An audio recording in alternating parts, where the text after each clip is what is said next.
నమస్కారం ఉదయ్ చంద్ర రెడ్డి గారు. నమస్తే అన్న. బాగున్నారా? బాగున్నా. ఎలా ఉంది కరోనా? నడుస్తుందా? ఇది ఫాగ్ నడుస్తున్నట్టు ఫాగ్ నడుస్తుంది అనమాట తెలంగాణలో కరోనా. ఏపీలో 5 లక్షల కేసులు చేస్తే మా దౌర్భాగ్యం మా తెలంగాణ రాష్ట్రం 40,000 టెస్టులు చేసింది నిన్నటి వరకు నాకు తెలిసి. మీ ఈటల రాజేంద్ర గారు అంటున్నారు కదా, ఎవరిని పడితే వాళ్ళని చేయం, దారిని పోయి ఎల్లయిని మళ్ళయిని మేము పరీక్షలు చేయము, ఐసీఎంఆర్ గైడ్లైన్స్ ప్రకారము ఎవరైతే అనుమానితులను మాత్రమే మేము పరీక్షలు చేస్తాము, అందులో బాగానే చేస్తున్నాం తప్పితే ఎవరిని పడితే వాళ్ళని చేయము అనేసి రాజేంద్ర గారు చెప్తున్నారు. ఆ గైడ్లైన్స్ ఉన్నాయి మా దగ్గర, గైడ్లైన్స్ ప్రకారమే నడుచుకుంటున్నామని గట్టిగా చెప్పారు కదా. అదే రాష్ట్ర ముఖ్యమంత్రి గత నెల ఇంటింటి సర్వే చేసినట్టు ఇంటింటికి టెస్టులు చేసామని ప్రకటించిండ్రు. అవును కదా, ప్రకటించి ఇప్పటివరకు ఏమైనా టెస్టులు చేసిండ్రా? నిన్నటితో 40,000 టెస్టులే నాకు తెలిసి, ఈ రోజుతో 40,000 టెస్టులు. నా కజిన్స్ చాలామంది డాక్టర్స్ ఉన్నారు, గాంధీలో కూడా పనిచేస్తారు. గాంధీలో వైద్యులు కూడా కరోనా సోకిందన్న. గాంధీలో వైద్యులకి టెస్టులు చేయమంటే వెనకాడుతుంది గవర్నమెంట్. నేను విమర్శించాలని ప్రతిపక్ష పార్టీలు ఉన్నాను, విమర్శిస్తలేను. వైద్యులకి ఒకవేళ పాజిటివ్ వస్తే వాళ్ళు వెనకడిగి చేస్తారు, వైద్య సిబ్బంది కొరత ఏర్పడుతున్న ఉద్దేశంతో ఒక స్వార్థంతో చేస్తలేరు. అది ఇంతింత వాటింత అయినట్టు మొత్తం పాకిపోతుంది సమాజంలో. అది నా ఏదో ముఖ్యంగా జిహెచ్ఎంసీ పరిధిలో కరోనా కేసులు విపరీతమైపోతున్నాయి. బయటికి రావాలంటేనే ప్రజలందరూ కూడా పరిస్థితి. మరో నేను ఒకటే అన్న, నాకు కొంతమంది వైద్యులు ఉన్నారు, మా కుటుంబంలో కూడా వైద్యులు ఉన్నారు. నా సలహా ఏంటంటే, రాష్ట్ర ముఖ్యమంత్రి సూచన యాజ్ ఎ యంగ్స్టర్ సూచన ఏంటి అంటే, 12 రోజుల నిరవధిక లాక్డౌను 24 గంటలు పెడితే మనం ఏమైనా దీన్ని ఆపగలుగుతామన్న చిన్న సూచన.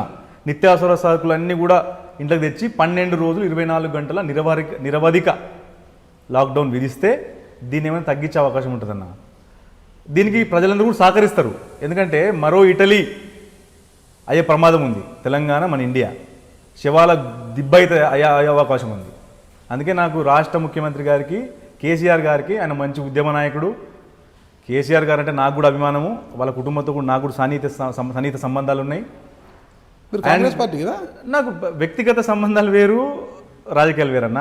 ఇప్పుడు మీకు వేరే నేను క్వశ్చన్ అడుగుతా, మీకు టీవీ9కి సంబంధించి జర్నలిస్ట్ సంబంధాలు లేవా?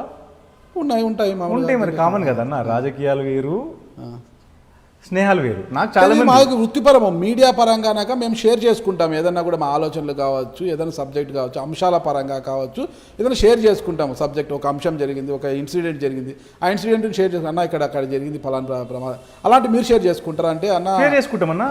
హెల్దీ పాలిటిక్స్, నేను హెల్దీ పాలిటిక్స్ ఉండాలని కోరుకుంటా. షేర్ చేసుకుంటా తప్పనిసరి. ఎలాంటి విషయాలు షేర్ చేసుకుంటారు? షేర్ చేసుకుంటాము.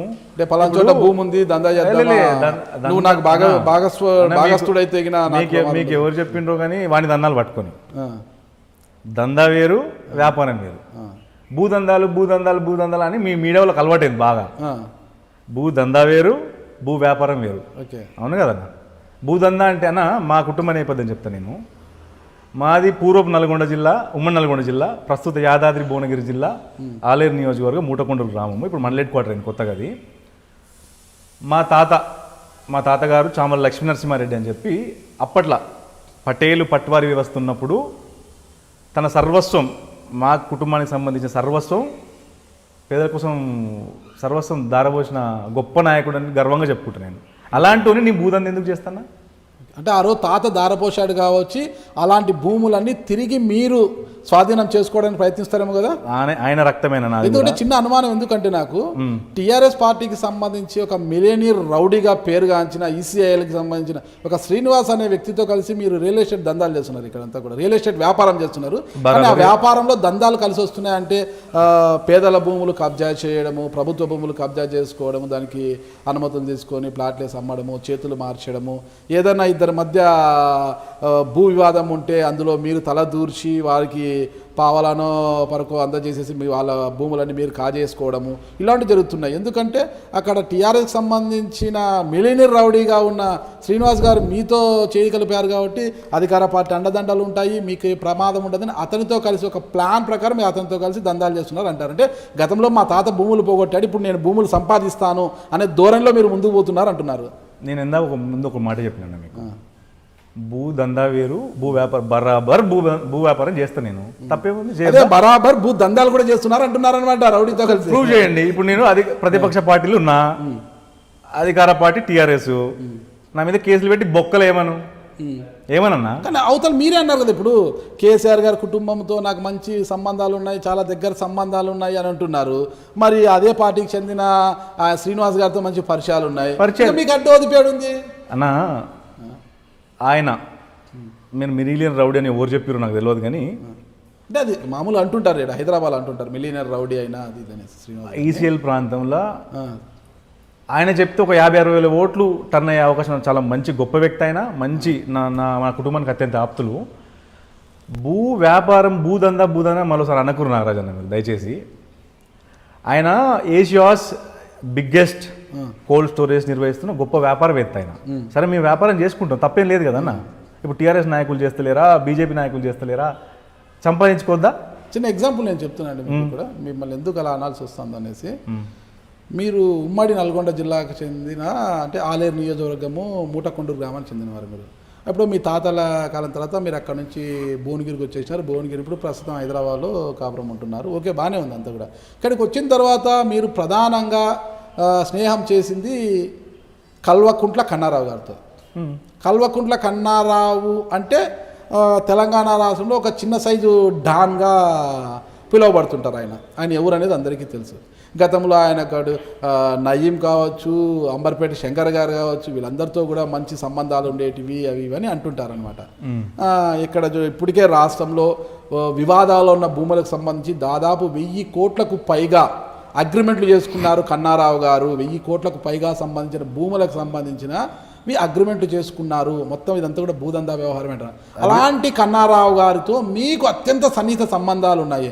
అలాంటప్పుడు మీరు భూదందాలు చేయకోకుండా హరిశ్చంద్రుడి వల్లే భూ వ్యాపారాలు చేస్తారు. మీరు బరాబర్ వ్యాపారాలు చేస్తామన్నా. అదే మీ చుట్టూ ఉన్నదంతాలే. అక్కడ చూస్తే మిలీనియర్ రౌడీగా పెరిగాల్సిన శ్రీనివాస్ గారితో సంబంధాలు ఉన్నాయి. ఇక్కడ చూస్తే కల్వకుంట్ల కన్నారావు అంటే ఒక చిన్న సైజు డానుగా కీర్తింపబడుతున్న కన్నారావు గారితో మీకు సంబంధాలు ఉన్నాయి.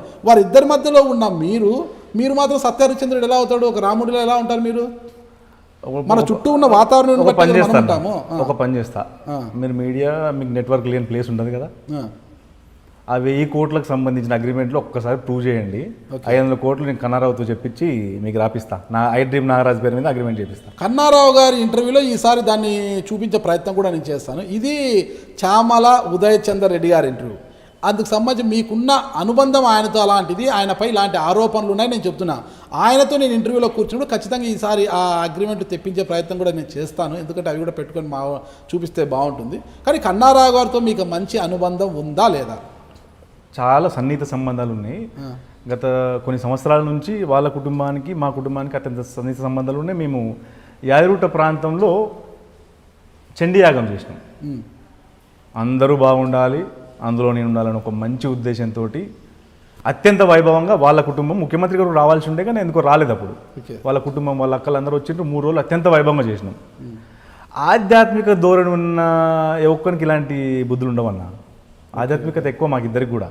ఓకే, మేము చాలా పెద్ద ఎత్తున యాదగిరిగుట్ట ప్రాంతంలో చేసినాము. ఇంకొకటి, ఇప్పుడు ఏపీలో అరెస్టులు జరుగుతున్నాయి. నిన్న మొన్న మీకు తెలియదు, మీది కూడా అదే ప్రాంతము. ఒక నాయకుడు, ఒక మంత్రి అవినీతి చేసిండని చెప్పి, అలా అని చెప్పి ఒకరు భూదందాలు చేసిరని చెప్పి భూ వ్యాపారం చేసిన ప్రతి ఒక్కరిని భూదందా. ఒకటి చెప్పేదండి, ఎవరైతే దైవ చింతన ఉందో అలాంటి వారు ఎలాంటి వ్యవహారాలు చేశారు, ఎలాంటి కేసులు వాళ్ళపై ఉన్నాయని మీరు ఒకసారి పరిశీలించుకోండి. మీకు దైవ చింతన ఉంది, అలాంటి వారు మేము ఇలాంటి భూదందాలు అంటున్నారు. మీరు ప్రూవ్ చేయండి, యాజ్ ఎ మీడియా మీరు ప్రూవ్ చేయండి. ఒక చిన్న ఆధారం ఉంది నాతో, ఒక చిన్నది నాకు కామెంట్ ఉంది అన్నమాట. మీరు అంటున్నారు యాదాద్రి గుట్టలో చండీ యాగం చేశాం మేము, అందరూ బాగుండాలి, అందులో నేను ఉండాలని మేము చండీ యాగం చేశామని చాలా గొప్పగా, చాలా మంచి కార్యక్రమం అది. కానీ ఎవరినైతే పూజారులను తీసుకొచ్చి అంత వైభవం